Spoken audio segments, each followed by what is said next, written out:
Sidang perkara sangkaan tindak pidana sebagaimana jeratan Pasal 378, Pasal 372 dan Pasal 84 Ayat 2 dan Ayat 4 KUHP, yang menjerat Dirut PT Corpus Prima Mandiri yakni, Kristiono Gunarso sebagai terdakwa dengan agenda terdakwa menghadirkan ahli dan saksi meringankan kembali molor. Pelaksanaan agenda sidang tampak molor dari agenda yang sudah dijadwalkan sang pengadil, lantaran, di persidangan yang lalu, pihak penasehat hukum terdakwa dan jaksa penuntut umum tidak ada di ruang sidang setelah jeda masa rehat. Di persidangan lalu, agenda mendengar keterangan ahli dan keterangan Lili Yahya sebagai korban akan digelar lanjutan usai rehat. Sayangnya, kedua pihak tidak berada di ruang sidang maka sang pengadil merasa diremehkan karena telah disepakati usai jeda masa rehat akan digelar sidang lanjutan. Hal ini, disampaikan, sang pengadil tatkala penasehat hukum terdakwa tidak menghadirkan ahli dan saksi meringankan, karena beranggapan sidang yang lalu agenda mendengar keterangan ahli dan saksi korban belum bergulir. Pihak jaksa penuntut umum dari Kejaksaan Agung dan Kejaksaan Negeri Surabaya, menyampaikan di hadapan sang pengadil agar keterangan ahli dan saksi korban keterangannya, dibacakan karena sudah dibawa sumpah. Mengapa kedua pihak sepakat tidak kembali ke ruang sidang usai jeda masa rehat? Dari Pengadilan Negeri Surabaya jurnalis Basudewa TV melaporkan. Sudah siap, saudara penasihat hukum? Ya, sudah sepakat hari ini yang dicat.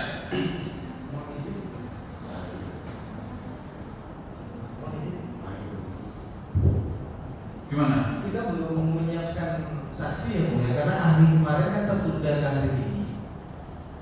Ini sesuai jadwalnya hari ini yang dicat sudah ditetapkan 2 minggu sebelumnya. Iya, cuma informasi yang kemarin kita dapat bahwa ditunda di hari Senin. Ya, Ahli yang kemarin, jadi saya belum bisa siapkan untuk ada catnya.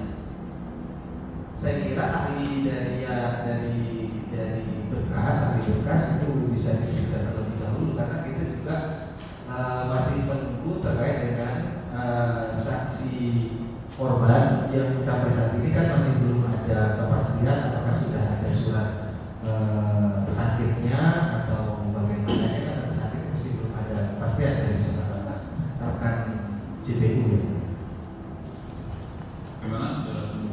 Baik, Yang Mulia, ada beberapa hal yang ingin kami sampaikan di persidangan ini. Pertama, untuk dua ahli yang kemarin yang sudah dijadwalkan untuk didengarkan pendapatnya, namun karena kemarin keterbatasan waktu dan kami mendapat informasi untuk hari ini dilanjutkan, kami pun juga sudah melakukan koordinasi dengan ahli. Ternyata mereka juga punya ada kegiatan lain hari ini, sehingga dua ahli ini yang di dalam berkas tidak akan bisa. Kalaupun tadi mungkin jam 10 mereka sudah bisa menyesuaikan itu persidangan, sudah nggak bisa standby juga dari jam 10 yang mulia. Tapi kalau di atas dari jam 12 mereka sudah punya kegiatan lain. Jadi mohon mereka menyampaikan kami sudah membuat berita acara sumpah untuk keterangan pendapat kami akan dibacakan saja. Itu untuk dua ahli yang di dalam berkas yang pertama. Yang kedua terkait dengan satu korban atas nama Lina Yahya yang sudah kami panggil dan tidak hadir, maka kami pun juga akan mengajukan permohonan sebagaimana keinginan juga untuk disampaikan keterangannya dibacakan saja dalam persidangan. Itu yang akan kami jadikan sebagai tolak ukur di pasal 162 ayat 1 KUHP juga, bahwa karena beberapa alasan di 1262 KUHP itu yang memungkinkan kami jaksa penuntut umum untuk mengajukan permohonan agar saksi Lina Yahya sebagai korban juga dibacakan, ditambah dengan dua ahli yang kemarin tertunda itu permohonan dari jaksa penuntut umum yang mulia. Ya, yang kemarin sebenarnya kan kami sudah tetapkan kira-kira sekitar jam 4:30 suruh kita turun dan kita lepas kali 4:30 di sini sudah tidak ada orang. Kami sudah biasa sidang sampai malam, bahkan kemarin waktu sidang yang kemarin itu yang lain pun sampai maghrib masih ada yang sidang sebenarnya. Ini baik penuntut umum maupun nasdem sudah ada semua. Minta tolong dihargai sidang ini ya. Dan ini bukan kami buat-buat karena di sana juga perlu jalan semuanya.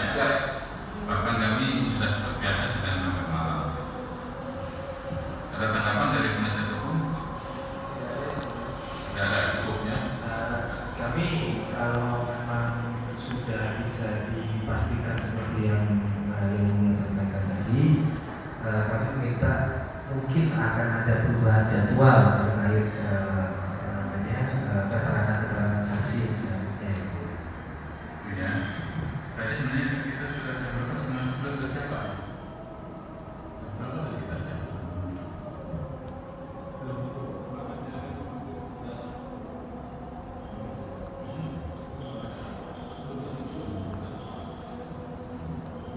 Tapi siap sebenarnya tadi kita. Terus akhirnya menyikapi keterangan saksi yang Siap. di BAP penyidikan sudah Semuanya sudah ada berita acara semua yang mulia. para dasar hukum tadi kan sudah keberatan. Untuk kami tetap keberatan ya Mulia. Bagaimanapun saksi sebagaimana dengan KUHP, apalagi terkait dengan saksi korban itu kita juga diberikan hak untuk mencari fakta materialnya di dalam persidangan ya Mulia. Cuman kami juga tidak mungkin memaksa dalam kapasitas kami sebagai kuasa hukum memaksa pengadilan. Kami akan meminta kebijakan daripada yang Mulia sebagai pengatur dalam proses persidangan ini. Pada prinsipnya tetap kita keberatan. penuntut tetap minta dibacakan ya. Minta tetap dibacakan yang mulia karena kami juga berpedoman juga tetap pada Kalau tadi pagi Anda bisa sebenarnya. kalau tadi pagi ahli ya. kami sudah siap sebenarnya Pak. Kami juga udah saya juga standby dari tadi kita masuk dulu tadi. Katanya belum sampai setengah menit. Tadi mencapai pelaporan sampai Sudah mempermasalahkan lagi sekarang seperti baik. Iya, saya pikir mungkin itu aja yang kami ajukan permohonan. Semuanya kami serahkan kepada majelis yang mulia. Dan masalahnya kemarin ini kita merasa kan terang. Betul. Sore kita sudah janji setengah 5. Ketika datang di sini nggak ada semua. Padahal sidang dia sampai maghrib bahkan sampai malam. Kenapa ini semua? Ahli standby. Mohon izin yang Mulia, kalau kami dari kuasa hukum kemarin sampai dengan jam setengah 5 masih ada di sini, cuman Nggak ada cari semua. kita ada di depan yang Mulia. Kita pada saat itu masih melakukan isoma. Habis itu kita kembali sudah nggak ada karena baju kita semua masih kita di sini. Sudah nggak ada setengah 5. Sudah nggak ada. Kita datang ke sini loh. Betul. Kita lama Kita merasa sama ahli yang Zoom itu masih ada dia pasti ada. Kita menggali terus. Kalau kemarin itu sabar nunggu sudah selesai ahli juga. Jadi itu ya sudah keberatan ya. Di sini kita keberatan. Ini keberatan ahli atau saksi korban? Kedua-duanya ya Mulia. Lebih khusus lagi untuk saksi korban wilayahnya. Karena bagaimanapun kita butuh fakta material yang kita butuh gali lebih dalam lagi terkait dengan perkara itu.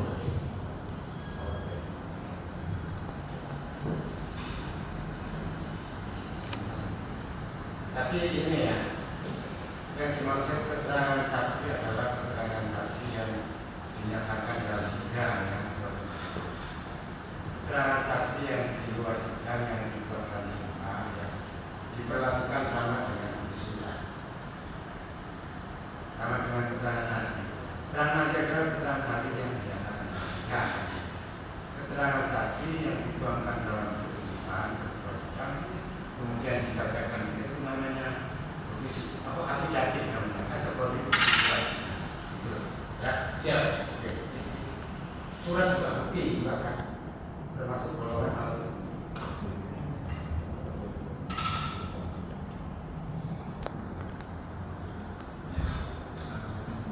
Surat namanya bukan keterangan saksi.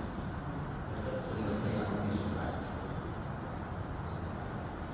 Karena kita akan terpaku dalam saksi adalah keterangan saksi yang disampaikan. Ya.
Saksi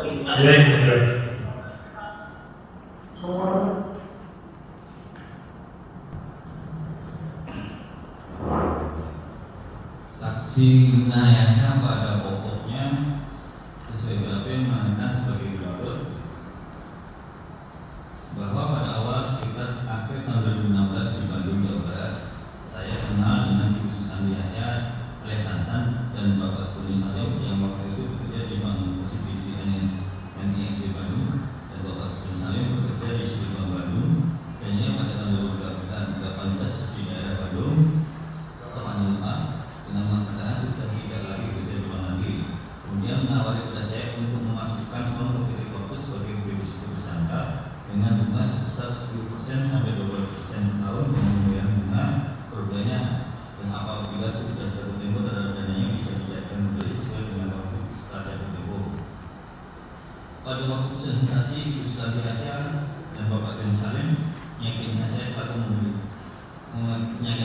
saya selalu memberikan informasi bahwa yang bersangkutan adalah marketing kantor perusahaan Corpus dengan menyatakan perusahaan Corpus pemiliknya ada saudara Kristono Gunaso berkantor pusat di Surabaya, Jawa Timur, dan ada perusahaan Corpus tersebut memang perusahaan yang munafik, aman bila menyimpan depositonya di PT Corpus tersebut.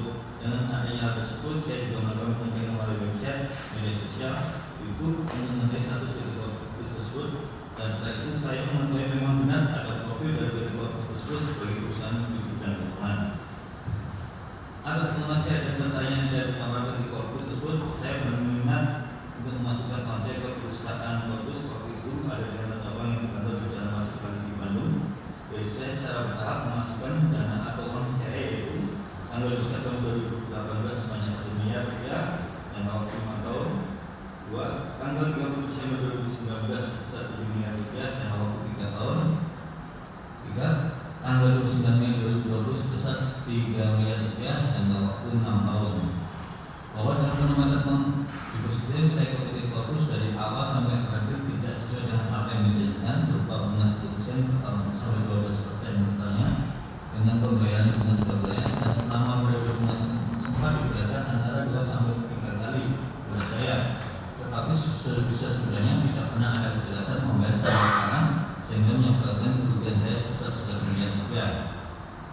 Pada awal tahun 2020 saya menghubungi dan mendatangi kantor cabang PT Corpus yang berada di Bandung, Jawa Barat untuk menanyakan kejelasan dari deposito PT Corpus yang sudah tertimbun Indonesia Tarik. Tetapi sampai dengan waktu yang diinginkan juga tidak bisa dicairkan, dan sampai sekarang dana yang saya didepositokan di PT Corpus sebesar 11 miliar rupiah tersebut tidak bisa dicair, dan sampai sekarang kantor PT Corpus butuh. Cukup ya? Pak ini. Tunggu dulu, barangkali ada tanggapan dari kita, Pak. Ada tanggapan? Cukup. Saya nggak terlalu. Yang mulia pertama saya nggak terlalu berharap di sini ramai. Biar di note aja saya dicatat aja sama kuasa hukum saya. Ya, cukup berarti intinya ya. Yang mulia. Cukup, nanti kita nggak dalam pembelaan. Ya, yang mulia. Ya, oke. Itu ada Pak, betul Pak, sudah tutup Pak? Ya, sudah lanjut aja. Ya, memang kurang dia. Dilanjutkan ahli ya. Baik yang mulia. Bentar, ahlinya siapa ini? Ahli yang kemarin tidak pernah diperiksa identitasnya? Iya, sudah yang boleh. Oh, PI yang belum ya. Waktu itu PI muncul setelah 2 ahli yang sudah diperiksa identitasnya, dan mereka pun juga sudah dilakukan suhu untuk kebutuhan. Ya, kalau si Roli sudah ya, Roli yang minta. Kemudian Flora ini pernah disumpah. Kemarin sudah diperiksa juga. Diperiksa, memang hari ini nggak hadir gitu ya. Ya. Kalau yang di Surabaya Ratna memang belum pernah muncul Pak, kemarin sore muncul. Iya betul, muncul ya kemarin. Ya kalau itu si Flora dulu, ahli pembidana.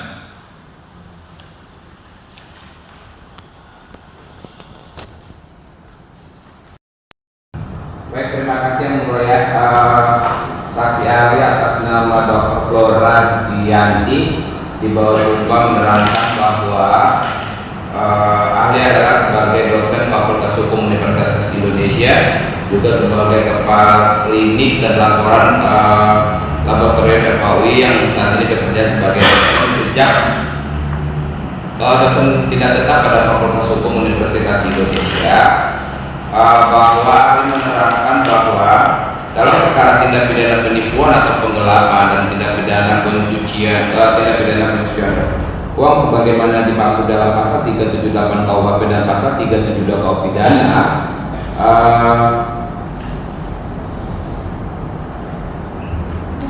yang pada intinya menerangkan bahwa perbuatan-perbuatan yang dilakukan oleh seseorang yang mempunyai perusahaan bank yang menerbitkan promissory note yang mana merugikan pihak para korban, yang kemudian pada jatuh temponya tidak dapat melakukan pembayaran, maka ini dianggap sebagai tindak pidana penipuan sebagaimana di dalam BAP yang sudah dibaca sudah dimuatkan di dalam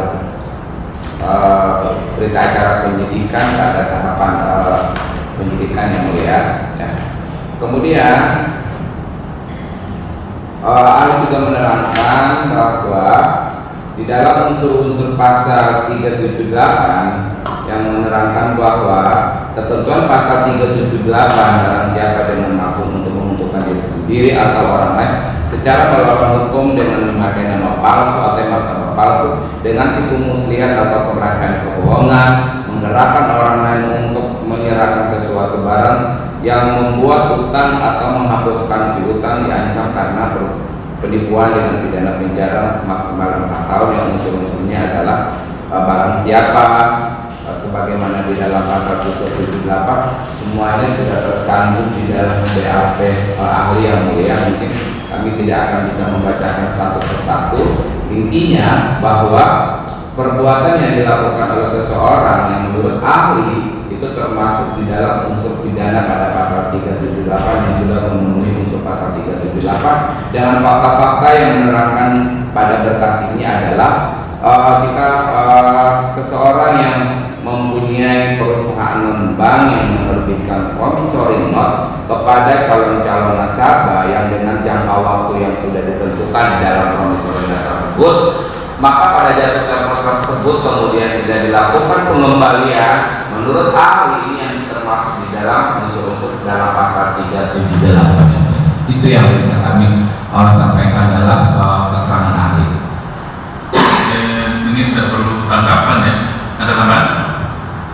Hanya itu ya. Ahli berikutnya. Ahli berikutnya tentang Dolok Saribu.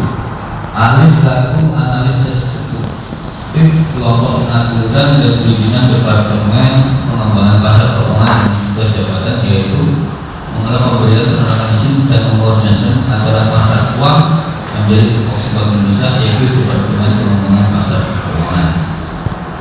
Hal menjelaskan definisi dari surat berharga komersial menuju pasal 1 angka 5 PPI 019/9 dan PPI 2017 tentang penerbitan dan transaksi surat berharga komersial di pasar uang atau PPI SPK untuk pasal 1 ayat angka 3 PADB nomor 20/1 PADB dari 2018 tentang penerbitan dan transaksi surat berharga komersial di pasar uang dijelaskan bahwa surat berharga komersial adalah surat berharga yang diterbitkan oleh korporasi non-bank berbentuk surat saham atau promissory note dan jangka waktu sampai dengan 1 tahun yang terdaftar di Bank Indonesia. Ahli menjelaskan mekanisme penerbitan surat berharga komersial dalam bentuk promissory note oleh perusahaan non-bank sebagaimana PPI 19/2017 dan PADB nomor 20 tahun 2018, yaitu sebagai berikut. 1. Calon penerbit melakukan persiapan pendaftaran penerbitan SPK dengan melibatkan pihak penyusun atau lender, konsultan hukum sehubungan dengan integritas, akuntan publik untuk melakukan audit keuangan perusahaan, lembaga pemerintah untuk peningkatan SPK, dan untuk menandatangani bukti penerbitan politik atau surat tanggung. Dua, dalam penerbit melakukan permohonan berdasarkan penerbitan SBK melalui e-licensing di website Bank Indonesia dibantu oleh Trader. Tiga, Bank Indonesia menyampaikan persetujuan pendaftaran penerbitan surat berharga komersial kepada penerbit dan menginformasikan persetujuan tersebut kepada KSI. 4. Selanjutnya penerbit membuat permohonan pendaftaran penatausahaan SBK kepada KSI. 5. Penerbit melakukan penawaran kepada investor dan selanjutnya investor melakukan pemesanan SBK dibantu oleh Ranger. 6. Selanjutnya nilai nominal yang disepakati oleh penerbit dan investor diajukan penetapan nominal kepada KSI.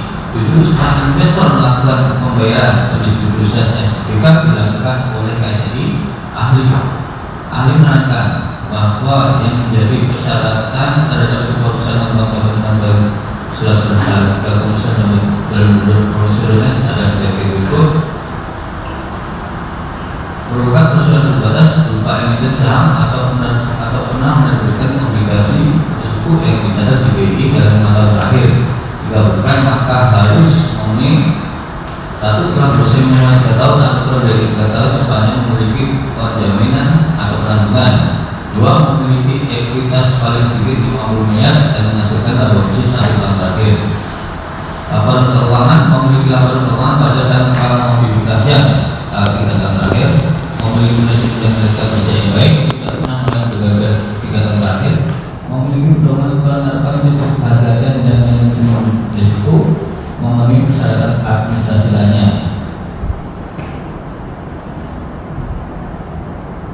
Ahli menerangkan hal yang harus dilakukan setelah penerbitan SBK adalah: 1. Menyampaikan hasil penawaran SBK kepada Bank Indonesia. 2. Penerbit SBK harus memastikan pengungkapan penerimaan SBK. 3. Menerbitkan bukti penerbitan kolektif SBK yang diterbitkan. 4. Bukti penerbitan kolektif disampaikan kepada penerbit SBK kepada Bank Indonesia. 5. Pengungkapan informasi fakta material yang memenuhi keterbukaan informasi publik kepada investor. 6. Dapat ditransaksikan di masa sekunder dengan wajib memenuhi ketentuan Bank Indonesia. 7. Menyampaikan laporan realisasi penerbitan kepada Bank Indonesia. Ahli menerangkan bahwa PT Gunasan satu direktur utama PT Corpus Vita Mandiri dan Corpus Asal Mandiri menerbitkan promissory note yang tidak memiliki kriteria surat berharga komersial sebagaimana yaitu dalam PP 19 dan PADB 2020, sehingga tidak terdapat data pendaftar tersebut di Bank Indonesia. Bahwa PT Corpus Asal Mandiri dan PT Corpus Vita Mandiri tidak terdapat pada Bank Indonesia sebagai perusahaan non-bank yang mempunyai izin dalam penerbitan promissory note dan medium term. Oke. Yang terakhir tadi gimana? Yang 2 poin terakhir gimana? Ya, 2 poin tadi yang kedua kaitan ahli bahwa perusahaan bank yang ketika ingin mau menerbitkan promissory note itu harus terdaftar di Bank BI. Sudah, pertanyaan sini. Ini setelah pelajari ya, setelah pelajari berkasnya, jadi pendidikannya, berarti pendapat ini. Kalau tadi normatifnya awalnya setelah mempelajari yang terakhir itu pendapatnya gitu maksudnya. Jadi terakhir ya, terakhir. Saya kira demikian ya, sudah terjawab karena ini ahli juga tidak perlu tanggapan. Kita lanjutkan presiden berikutnya. Ada cat dari apa ya?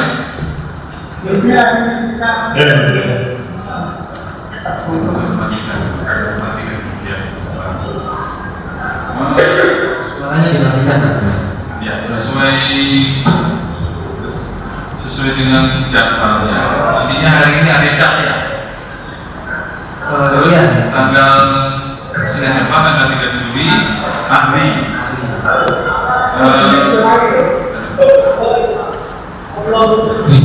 Pak Kristiano tolong diput, mic-nya diput, suara masuk sini, mic-nya ya.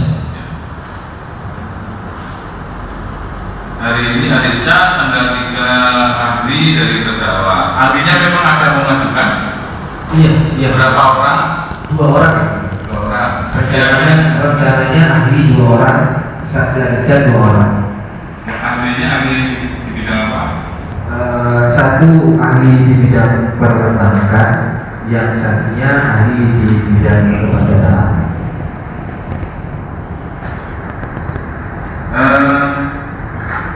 Agecatnya kalau digabung dengan ahli cukup kira-kira waktunya? Sepertinya tidak cukup ya.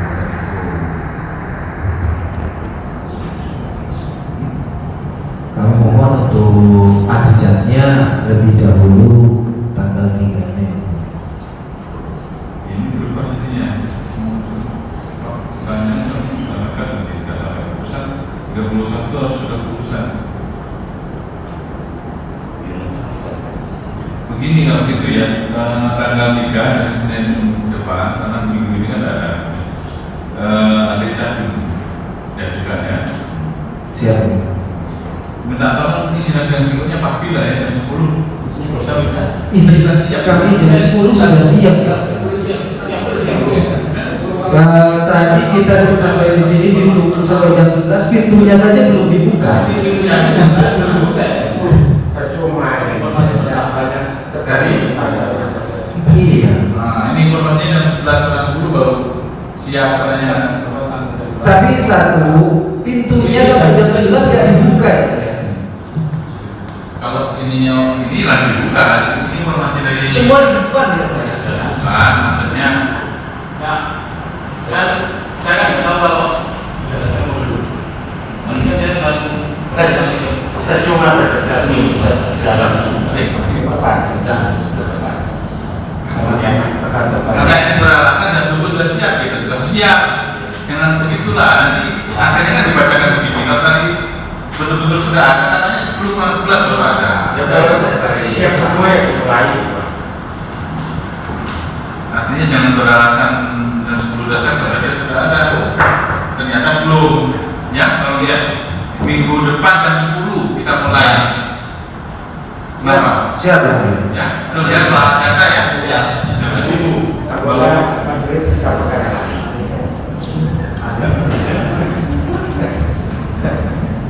Kan sejak semula sudah begitu.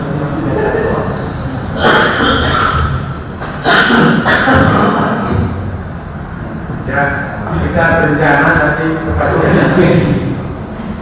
Jadi karena tangannya mau habis, nanti setelah itu ini videonya hari Kamis cuti, Kamis tanggal kali 5 cuti. Tanggal 10-nya ketika ahli dari penasihat hukum langsung terdakwa, ya. Siap. Itu Pak Jaksa ya. Sampai malam nggak apa-apa, ya. Dan kita mulai pagi, tanggal 10, jadi tidak merubah tuntutan, memberikan putusan. Kalau ini sudah bisa mundur lagi karena itu habisnya.